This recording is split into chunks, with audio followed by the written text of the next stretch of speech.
What's going on, guys? Welcome to the newest episode of All Things Locks.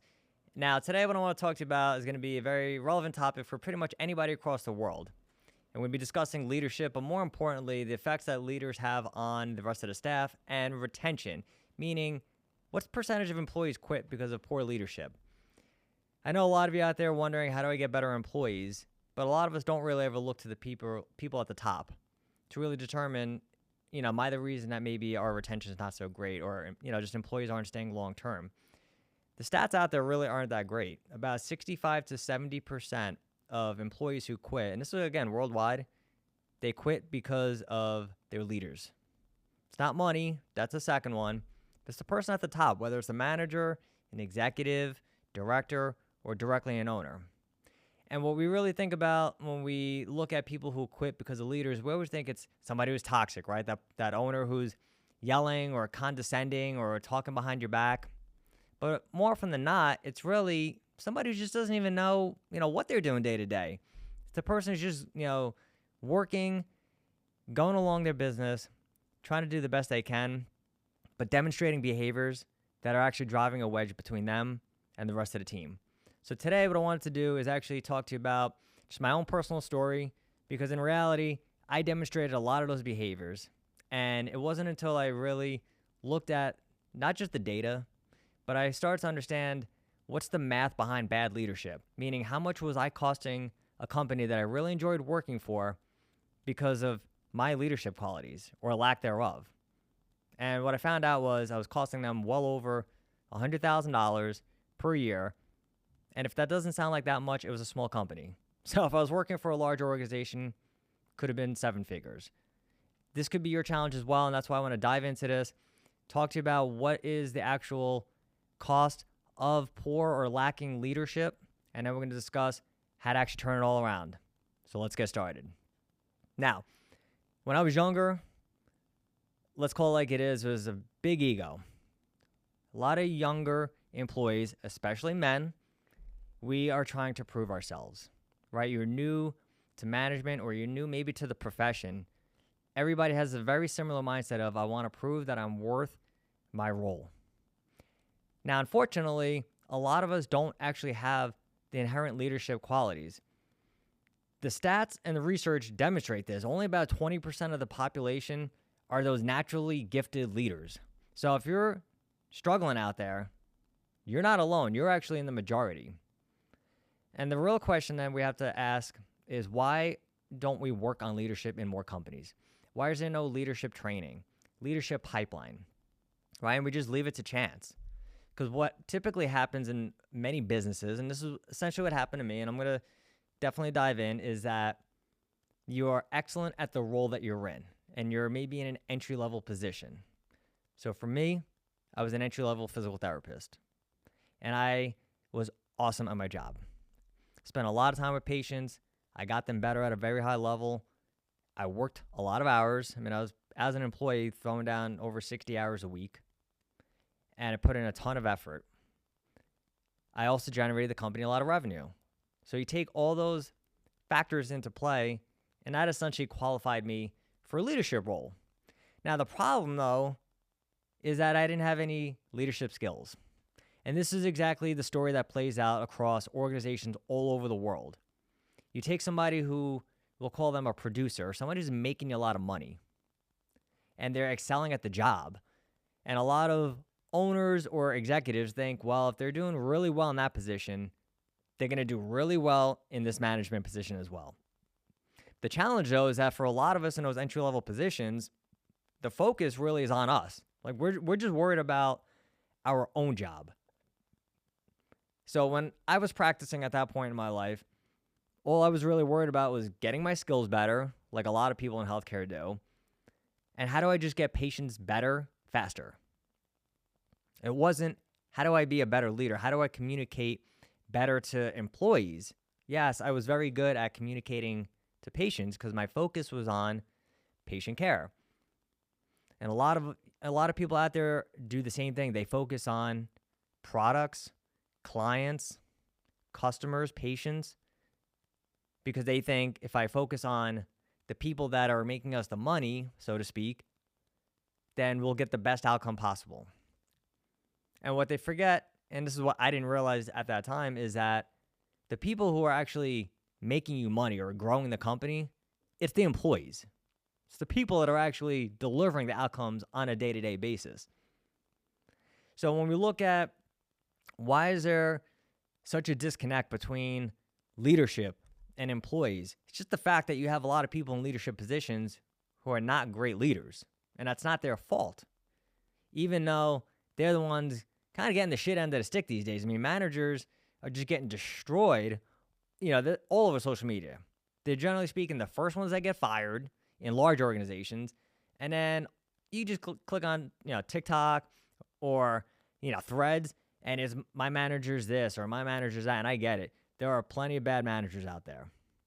But in reality, again, you look at the root cause, they don't have the skills they're throwing in to a position they're not equipped for, then it's their fault, right? So I always look at this as and I'm not one to place blame, because I think it just doesn't really actually solve too many issues. But when we look at why are these individuals struggling? Well, if they have no skills for the position, how are they going to thrive? You think about that for any employee. If you it would be like putting an accountant. They love their numbers, and they typically like working by themselves. They're a little more analytical. And then you put them in a position where, hey, you're not looking at any data. I need you to be the creative solution, the creative force behind our strategy. They're going to struggle a lot. So you're not actually setting them up for success. You're setting them up for failure. And that's what happens a lot for people who are in those manager leader positions. So when I go back to my own beginning, and I was very, again, young, headstrong, wanted to prove myself, definitely looking for admiration and significance. I got really great at my craft. Again, got amazing at, treating patients. But then you tend to, you focus on yourself. And that's what I was doing. It was all about Dan. And if you think about that, I know as I say that even now, just in my head, I'm like, it's just so stupid that you would think, all right, that makes me a great leader. But the real problem I had back then was, for me, leadership was more about just example. But it wasn't even, all right, how do I coach, mentor, and train? It was, at that point in my life, leadership, a high-level leader was somebody who put a lot of effort in, worked their ass off. Again, I said I was working 60-plus hours. That, alone is what I thought qualified me as a great leader. Now, I got that from my parents. They're entrepreneurs, and obviously they're a little more old school. But working, from morning to night, it wasn't a badge of honor. It's just that's how you prove that you're actually dedicated to what you're doing here. So for me, going into the office at 8 o'clock in the morning and then unnecessarily staying till 9 o'clock at night and doing that Monday to Friday, just thought it was, hey, that's what's necessary. And based on the criteria that I had, meaning hours equal leadership, there was no way that any issues that ever arose within the organization could be due to me. Right? So when an employee would quit, and I'm talking maybe a clinician, and the kind of a clinician that really never should have left, never should have quit. I just did what a lot of people do, which is blame them, right? They weren't dedicated. They weren't motivated, or this stupid thing that I used to say, they didn't want it enough. In reality, what I wasn't doing, when we talk about coaching and mentoring and training, what I wasn't doing any of that. What I thought was coaching, mentoring, and training was really dictating and telling. There was no instructions. There was no, educating. And there was no letting employees make the mistakes. Now, I get it. When you're in healthcare, there are certain aspects you have to avoid mistakes, right? And me and Antonio, we've joked about this on the show time to time, that it's like, the brain surgeon. You don't want them making a mistake, or the heart surgeon. So there is that aspect. But on tasks where making a mistake is not going to harm a patient, you have to let them do it. But when you're a control freak, as I was, and as many people in leadership tend to be, you want to do everything. And you want to control everything. And you need to know everything. And what you don't do is you never allow anybody to make a mistake. And when we don't make mistakes, we don't get the ability to learn and improve. If we think about that for ourselves, who really gets much improvement in their own skill set, or just maybe even within life, by not actually making some mistakes or getting the chance to do it themselves without actually just being told? Problem is, though, I also thought that avoiding mistakes, for me, I'm saying if you can avoid the mistake, why not just do that? So I thought I was making it easier for them. And then classic leadership rookie mistake was also trying to basically do everything for the team. Because the way I looked at it is, hey, if you have to do less, I'm making your job easier. Not knowing that everybody else is saying, you're a control freak, Dan. You're micromanaging us. You're not allowing us to actually take on more responsibilities. Right? So here I am thinking, I'm working a lot of hours, working my ass off, helping out, with patients that are not even mine. I'm going above and beyond for the team. Meanwhile, they're just thinking all you're doing is not delegating to us. You're not trusting us. You're not building any rapport. And you're just trying to control everything. Now, I know some of you might say, all right, well, that's my style and I see no problem with it. But when we talk about highly effective leaders, part of what you're trying to do with the rest of the team is not just influence them to be better and to actually help them develop and help them grow, right? But really the responsibility is, how do you actually create more leaders? And again, I know some people out there, they might say, I don't want to be in a leadership position. It's not a matter of being in the position. Because again, leadership is it's not a title. It's not a manager or a director or an owner. But think about it outside of work as well. If you're in any kind of relationship, maybe it's friends, family, spouse, girlfriend, boyfriend, that's a position where leadership is going to be required of you at some point. But then if you're saying, well, I don't want to be a better leader. So when I say the real job of somebody in that leadership position is to actually develop the leadership skills within your team. And definitely if you're dealing with clients or customers or patients, you're in a leadership position. It's your job to help that person get an outcome. That automatically makes you a leader. So therefore, you really should be working on those skills. Which also means that the person who's in the actual leadership position should be helping develop that. Now, when we look at the retention rates, across the U.S., everybody's very different. What's a good one depends on the industry. All I know is for me, it was very high. It's about 25%. And when you look at it, you might say, all right, we'll find a replacement. And that's the mentality for a lot of people nowadays, is just, we'll find a replacement, and maybe if you're looking at the clinicians in your company, you're saying, all right, I need to hold on to them for dear life because I have less people applying, and maybe the talent pool isn't as great. But then we have other positions within the organization that some people actually just view as it's not really that important. It's just front desk, or it's just, biller or coder. I'll get another one.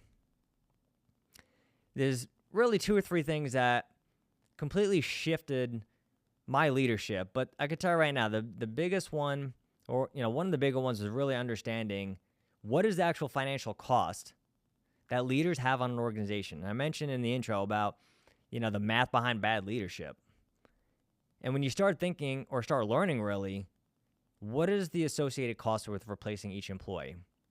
And that's what a lot of owners and leaders out there don't really do. We're just, we'll get another employee. But then you're not factoring in how much time is it going to take us to get that employee. And I'm talking about recruiting, interviews. Maybe you do pre-screen interviews, then you have them come in, or you do a virtual interview. Maybe you have them meet the team. If you hire them, ideally you go through some sort of training and onboarding. And then when you think about who's doing the training and onboarding, is it all, Loom videos?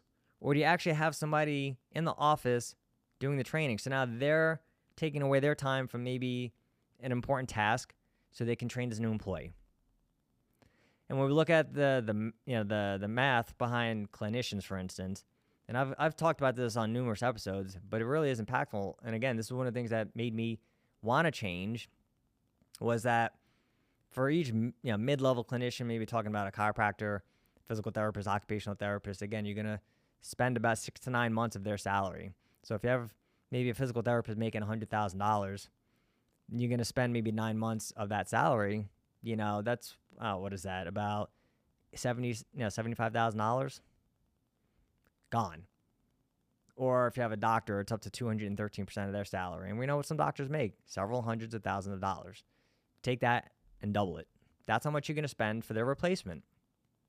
So that's why when I did the math, number one, on how many clinicians actually left, and it was directly due to my own leadership style, it was well over $100,000 a year. So if I'm working for a company and I really love the company I was working for, how could I feel okay with losing over $100,000 every single year? And that's really what you have to think about, is that there is an associated cost for everything that we do in business.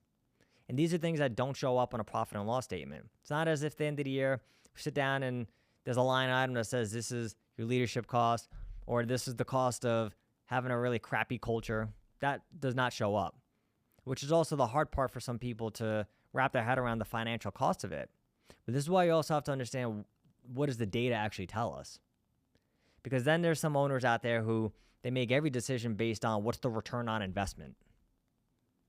And then they don't really think about, all right, what's the negative return with my own behaviors, right? So maybe I don't want to give the front desk employee a $1,000 raise. All right, well, what if I told you it's going to cost you about $6,000 to replace them, or $5,000 to replace them? Would you maybe think differently, right? If you're going to spend 500% more for the same role, and you're going to hope that they get to the same level as the previous person. And that's what I'm talking about. So I started looking at the data, number one, and really understanding, all right, how much I'm actually losing here. And when I look at other aspects of why make a change for leadership, we talk about behaviors of leaders a lot in business. But most of the time, we think about, again, those toxic behaviors, right? And I mentioned at the beginning, the person who's screaming or says derogatory things, or is a narcissist and maybe, gaslights you. Those are pretty easy to see. Most people in leadership positions don't have those kind of behaviors. The example I always give is the book Multipliers by Liz Weissman. And she outlined a ton of behaviors that you would look at it and say, most of us would probably read that and say, all right, I do that stuff maybe every day, or doesn't sound that bad. But it's really about how are you undermining the employees, right? And I talked about some of my own behaviors. I never yelled once. I never scolded anybody. Had some hard conversations. But when I look back now, if I look back now, you can clearly see all the horrible behaviors that I had, or just because, again, people are looking for connection. They're looking for trust. We talk about mission, vision, purpose a lot in business. Well, how are your behaviors lining up with that? And that's what employees are really judging us by. So I just want you guys to also factor in that, all right, I don't have any of those classic toxic behaviors. That doesn't mean you don't have behaviors that are not allowing you to build rapport with employees, or doesn't mean you don't have behaviors that are stunting their growth. And in reality, what employee wants to stay in a company where they're not growing? Or what employee wants to work for a manager, director, or owner who has no trust in them, or who kind of dictates what they should be doing, or who doesn't delegate, right? Nobody's going to do that long term. And the problem, though, is that even when take out the fact of people who quit, then you have those employees who they never quit, right? And what is that called? Quiet quitting. They kind of stay very stagnant. They're not going to bust our ass for you, but it's not bad enough for most of them to want to leave. So then if you think about, all right, what's the cost of even having employees that aren't as productive as they should be?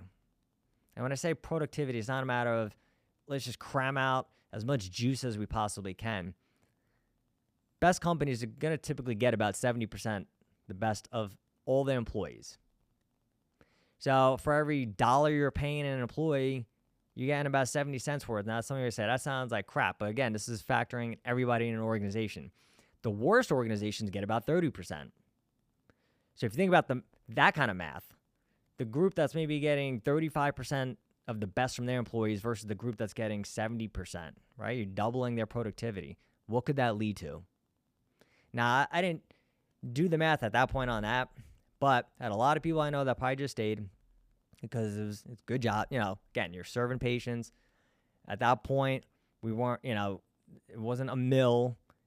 So it wasn't like as nobody was getting burned out. So they stayed.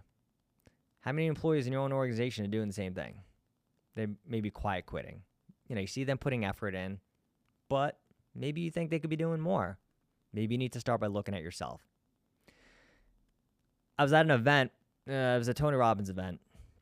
And really two things dramatically shifted how I lead people. Because that's really what it comes down to. It's very interesting when we talk about leadership. Take that first part of it, lead. So what are you doing actually to lead other people? And there was a moment in one of these seminars I was at with Tony Robbins where it's 5,000 people in the room. Everybody's high-fiving, just good positive vibes, hugging. Like really, it's a very transformational time. And literally I was just standing there by myself. Amongst those 5,000 people, standing there, just lonely. Nobody coming to me, nobody looking at me, no nothing. And that really just told me one thing, which is I'm giving off some kind of crap aura. Like some shitty energy is coming out of me that is even people who don't fully really know me are being repelled. So at that moment, number one, I just automatically knew that what was happening at work was directly related to me. My own energy, I'm just a very intense person. And I've been told that so many times. I never really understood, like, you're in a very high level of intensity, Dan. And I kind of took that as a compliment, but I didn't realize I was actually pushing people away. And there's a lot of high achievers out there who have the same kind of energy, right? And you guys know who you are. How do other people feel around you? So that was one moment. And then this other moment where he asked the audience, for those of you that are leading a team, how much do you know about them? What do you actually know about the employees? And I sat there for probably less than a half second. First thing that popped in my head was nothing. I knew nothing about the people that I worked with, and they were people that I worked with for years. Now I go back to the very beginning parts of my leadership, and the advice that I got from my mentor at the time was, hey, make sure you don't become friends with employees because they'll take advantage of you. So I took that as don't get friendly with them, right? Because then they'll find a way to take advantage of me. So essentially I put up a proverbial wall, a nice boundary to keep people away. And then I'm going to wonder, hey, why are they not maybe elevating their standards? Right? So when I say it's very easy to blame others, and that's pretty much something a majority of us want to do. Right? Again, I'm putting in the effort. I'm working on my skills. I'm great with patients. Man, it can't be me. And then it's, nothing about the people that you work with. You have no connection to them. You have no rapport. You don't trust them.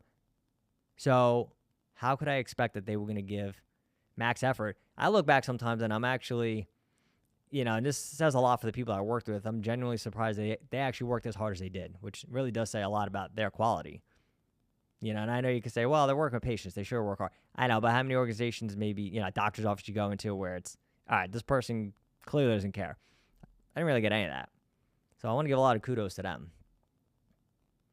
But this is where we as a leader, you have to understand the name of the game if you're running an organization is actually how am I improving the organization? How am I helping it grow?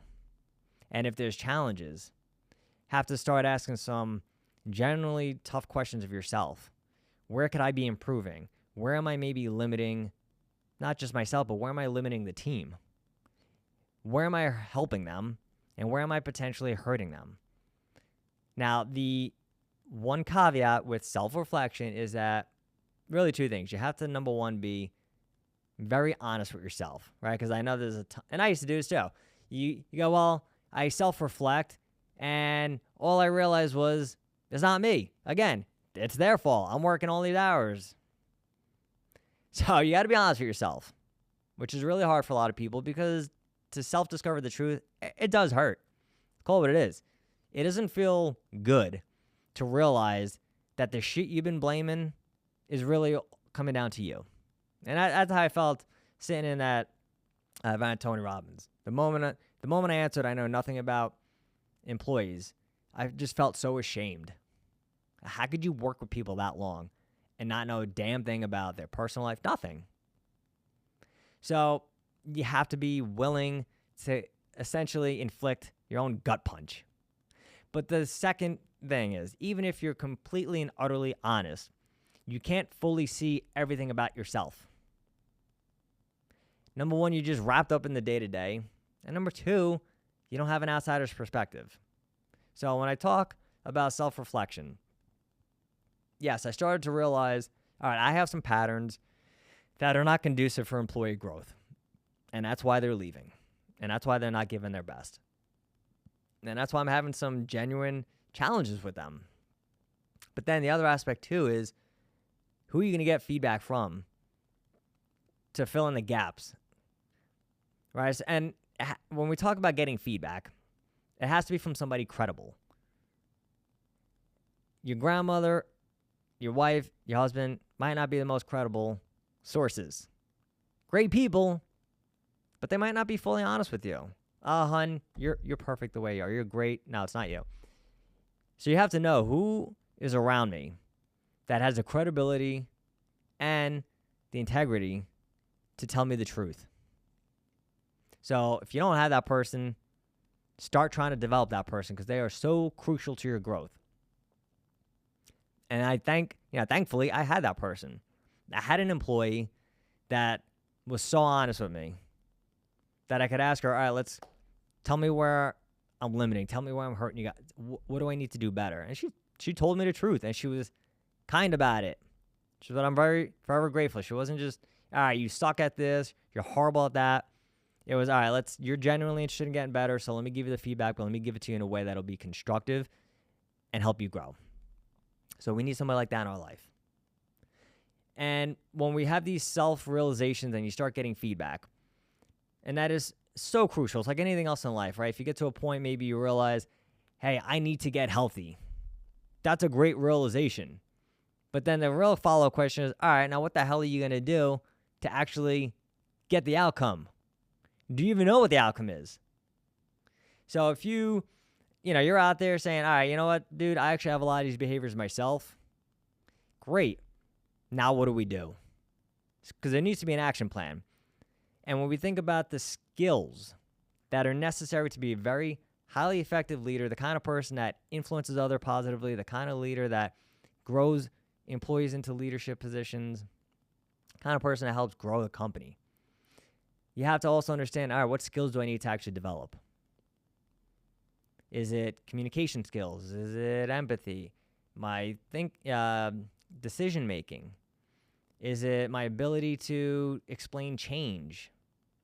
It's really what is going to help move the needle, right? And the best thing we can do is identify, all right, what's the one skill that if I just develop that first would create a huge amount of momentum? And that's essentially what I did, because if you think about all the skills that are out there, it's a lot, and it can be very overwhelming. You write down a list. You say, I have 10 skills that I need to improve upon. I'm going to do that, right? Maybe this week I'll work on empathy, and then next week I'll work on my listening skills, and then the week after that I'll work on how to communicate better. So if you do it, if you look at that and you approach it from that standpoint, it's going to be very overwhelming.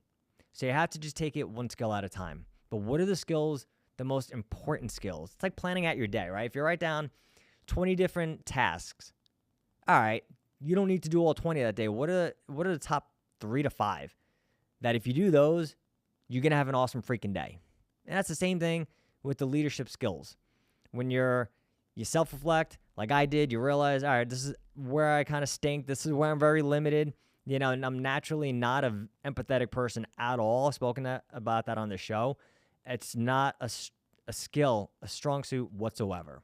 I have very lacking emotions. So it's taken me a lot of work to develop, and I'm really proud of how far I've come along. But there was a point when my own wife referred to me as the freaking Terminator. So what does that tell you? Not great, right? So you have to understand, what's the thing that if I develop first will get me the most positive traction with the employees. And if I think about my history as, all right, I don't want to get close to them. It was all about, all right, how do I just connect better with the team? How do I communicate in a way that they want to receive info? Because that's a mistake that a lot of us make. And that's actually a challenge in society nowadays, which is everybody out there saying, hey, this is just the way I talk. That's great. That's not the way everybody else listens. And the mistake I made back in the day was, well, I'm one person. There's 20 of you, meaning 20 employees. So my line of thinking, again, young and kind of stupid, was, wouldn't it make more sense for 20 employees to learn how to communicate to one person instead of one person trying to figure out how to communicate to all of you? And I had an employee, and I'm so glad she straight up called me out on this. She was a little bit older, and she just pulled me aside one day. She said, dude, you're trying to have all of us communicate to you. It's the other way around. And I thought, honestly, she was full of shit. I remember literally walking away from that conversation just thinking, what the fuck she's talking about? It's easier to communicate to me. Matt, she was totally right. Right? So it's not a matter of, no matter how many employees you have. It's not a matter of, oh my God, I have 50 employees. I need to learn how to communicate to 50 people. No. There are just a few patterns, right? There's maybe just a handful of patterns that we all fall into. So it's not a matter of communicating to 50 people. It's really just a matter of communicating to maybe 4 or 5 different kind of personalities. And that's what I didn't understand at that point. I learned, but at that point, I didn't get it. So you work on the one skill first. And then you have to, the one thing that I always advocate when you're trying to turn over a new leaf is talk to the team about it. And what I mean by that is getting in front of the employees that you're working with and just straight up telling them, this is how I've let you down, or this is how I failed you. And I know somebody out there might be listening and say, that's bullshit. Why would I ever do that? Because number one, you're demonstrating transparency. You're being honest with them. Number two, you're demonstrating a huge amount of humility, which is one of the biggest skills you can have as a leader. And I just straight up told them, I've not been the kind of leader that I thought I was. And all your challenges here is due to me. Now, did they believe me? No, definitely not. And why would they? Right? When you have years of Dan or another leader doing things a certain way, just saying, hey, I'm gonna change, I'm gonna work on it. It's not all of a sudden they're not walking out of there saying, oh my God, finally, he's a new person. No, they need to see the evidence, right? So this is really important for you guys to understand too. It's not a matter of just being honest with yourself and then being honest with the team. It's also a matter of, all right, knowing that you're going to make mistakes, right? Meaning in the process of improvement, you're going to flub it. It's like starting a new diet. You're going to have days where you eat like shit. You can't beat yourself up for it. So straight up told them, I'm going to make mistakes. Don't hold it against me. I'm trying every day. I'm working on this every single day. And ultimately, though, they want to see you do the work, right? So if I'm going to be a better listener. I'm going to start delegating more. I'm going to be more empathetic. I want to learn more about you. Well, damn, it doesn't help if the next day you come in and say, hey, do it this way. Or why don't you do this? Right? These changes need to be immediate. So even though there's going to be mistakes along the way, you have to start being aware of what you're doing. And now, for me, honestly, that was the biggest mistake I made was I wasn't really aware of anything.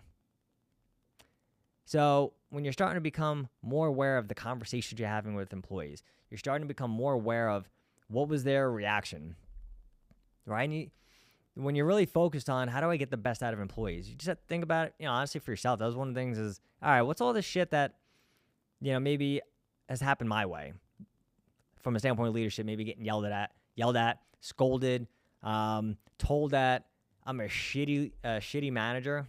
That went over real well. That really didn't motivate me in the moment, right? So you think about some of the behaviors that maybe have come your way. It's just, all right, I'll do the opposite for that. But these changes have to be immediate and have to be worked on every single day. Because at the end of the day, it's not just a matter of, all right, well, I want to save the company $100,000. Yeah, that's part of it. But it's just a matter of, all right, how do I actually look at myself, right? And if I look at myself as a highly effective leader, am I just bullshitting myself, right? Am I just telling myself something that's not factually true? So there's a disconnect that happens. And as much as people just want to say, hey, I'm this, and this is like their identity. I'm a great leader. Here's the evidence. Deep down inside, your brain and body know you're bullshitting yourself. And it creates a lot of internal conflict. And that's exactly what I was feeling. Some days I'm like, all right, I'm the man. I'm the shit. It's them. Other days I'm looking at it saying, I'm fucking failing them. I'm a failure. I suck at what I do. So it was kind of seesawing back and forth. And since I didn't want to live in the truth, I just kind of went to what was false to make myself feel better.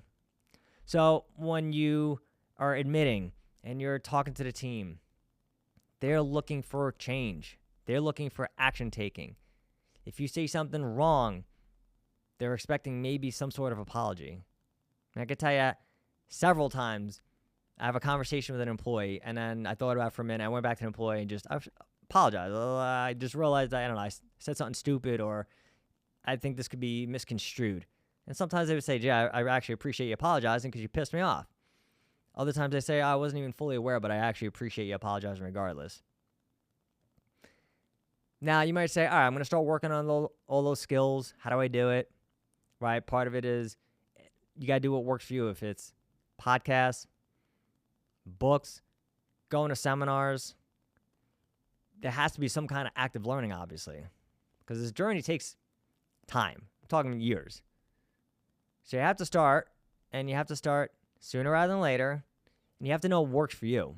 If you say, I don't learn well by reading, then don't read a book. If you're an audio learner, get an audiobook. If you're somebody who likes doing, you say, I like being involved in it, and go to seminars. There's enough resources out there. This is not, the 1920s where all you had was Dale Carnegie's training. There's enough resources out there. You have to know how you can best learn so that way you can best apply. And then you have to focus on it consistently. So when we look at the overall transformation, because that's what we're really talking about here. It's not just a matter of, hey, how did Dan go from being a crap leader to a really great one? And again, for me, I mentioned at the beginning, great leadership. Are you influencing people? Are you making more leaders? How do you define great leadership? So the transformation from crappy leader to highly effective leader. I saw more people getting promoted to director roles, more people stepping up, more productivity, more accountability, more personal responsibility. That was a direct byproduct of them seeing me do it myself. And if you're out there and you're promoting to employees, we need accountability, and I want you to take personal responsibility. They're looking squarely at you, saying, you're first, bud. So if you're not willing to take those kind of actions, why the hell should they? Right? And that's one thing that I've learned over time is I can't expect them to do something I'm not willing to do myself.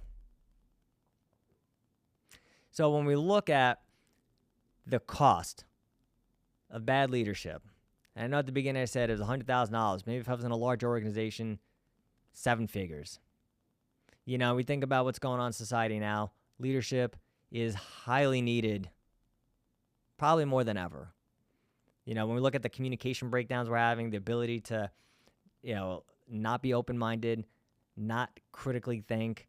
You can't even have opposing viewpoints, right? It's just, and it's not just politics, but it's just, all right, you think differently than me? You're a scumbag. You're an asshole. You're a jerk off. So the ability to navigate through this, the ability to incorporate younger employees into the workforce who don't want to actually go into management or leadership positions. If you don't develop these skills, Ryan, how are you going to manage all that? We're looking AI down the barrel. And I'm not, I know a lot of people, it's going to replace a lot of jobs. It's going to replace some jobs, and it already has, obviously. There's certain limitations. The people who are going to do the best, they're the ones that are going to develop the leadership skills. Because again, leadership is not just what you're doing in the business. It's what are you doing outside the business? How are you handling adversity? Stock market drops 20%. How do you react? Another bombing happens overseas. How do you respond to that? Right? There's a crisis at home. How are you managing it? So I want you guys to really, factor all these things in. And from my own personal story, yes, it took years to go from being poor, crappy, kind of toxic leader to the one that a lot of people respected. But the major thing is I didn't look 5 years, 10 years down the line. I had short-term goals. I focused on skill development. I got consistent feedback because the mentality has to be, how can I grow? And if you don't have, we talk a growth mindset and you're keeping yourself limited, you're always going to have major challenges. So I want you guys to start, maybe number one is getting some data for yourself. Sitting down in your own organization, figuring out, all right, where are we at with retention? Because a lot of organizations don't even know what's our turnover rate. How much is that actually costing us? If you're in healthcare, Lord knows you're trying to save every penny you can. It's not as if reimbursements are getting any better. So imagine you're doing a great job and you're needlessly spending over $100,000 every year for something that's in your control. So number one is to start tracking your retention rate.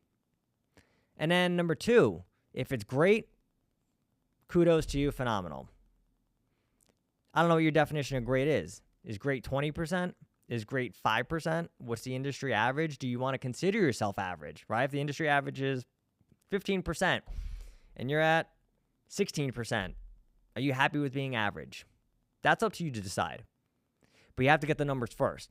And you have to know what the numbers tell you, because the numbers tell a story. And the numbers are not great. Or maybe they're good, but you think, you know what, this should be a lot better than what it is. You have to start getting some information, meaning you have to start talking to the leadership team, if you have one. More importantly, you have to talk to the employees and getting some real data from them. And I'm not talking about surveys, and Lord knows I've tried that before. None of them are honest, right? I don't care if hey, they're anonymous. They don't think so. Again, they don't trust you, so why would they think this is actually anonymous? So you have to actually start sitting down with employees and getting some feedback from them. And most likely it's going to be in a one-on-one setting, because in reality, within a group setting, how many employees are just going to raise their hand and say, you're a shit leader? None of them are going to say anything. And that's the mistake that I made. So you have to talk to them one-on-one. What do you need from me? How can I be better? How can I support you better? What are some things that I'm doing that are frustrating you on a consistent basis? And again, some things are going to probably hurt, but if you're really focused on growth, you'll do this. So getting some data from the employees to figure out, all right, why is our retention rate not so great? Or why is our productivity lacking? Or why are our patients not coming back? And then understanding, what is our new goal? So if the retention rate was 25% like mine was, what's the actual long-term goal? Or maybe, all right, what's the goal for this year? Maybe you don't set it at 5% for this year, but maybe, let's set it for 15%. And then maybe year two, we'll set it for 5%. So it has to be reasonable. Set a goal. Know why that's your goal. And then know, what actions do I need to start taking now to help us hit that goal? And maybe those actions are, I'm going to read 20 pages a day from a leadership book, or, I'm going to have one-on-ones with the staff once a week. And without an action plan, though, there's nothing. Again, right? It's like going to the gym. If you don't know what the hell you're doing and you just walk in, and you say, I don't know, I'll do a little cardio today. But I'll just get on the treadmill and walk kind of fast. And then maybe I'll lift a few weights. That's obviously not a plan versus, all right, I'm going to do 20 minutes of, cardiovascular exercise with my heart rate at 150 beats a minute. And then I'm going to do 45 minutes of resistance training for endurance. It's a structured plan. It's going to get you a result. So if you're just trying to, freewheeling it, so to speak, you're going to get nowhere. And if you take these action plans, guys, I'm telling you, your company is going to get so much better. I know it's very easy, again, for me to say that leadership is probably the most important quality you can have in an organization. But it really is. Companies have fallen apart because of bad leadership. So when we talk about the companies that last, it's the ones that have the right leadership. And at this point, if you're saying, I don't know how to do any of this, I don't know how to develop leadership in myself, I don't know how to build a team of leaders, or maybe I'm really good, I don't have the time for training or a leadership development program, what the hell can I do? Be straight up with you, book a call with me. Book a call with us. All right, let us help you out. We've gone through all the challenges. We've gone through all the trials and tribulations, so to speak. We've made all the mistakes. We know how to avoid it. We know how to build a pipeline. So you have to get some help too. So I would say if this is something for you and you're like, I don't know, or I don't even know how to calculate the data, book a call will help you out. I hope you got something out of this, guys. Obviously, you can tell I love leadership. It's just, so important. Develop yours. I'll see you next time.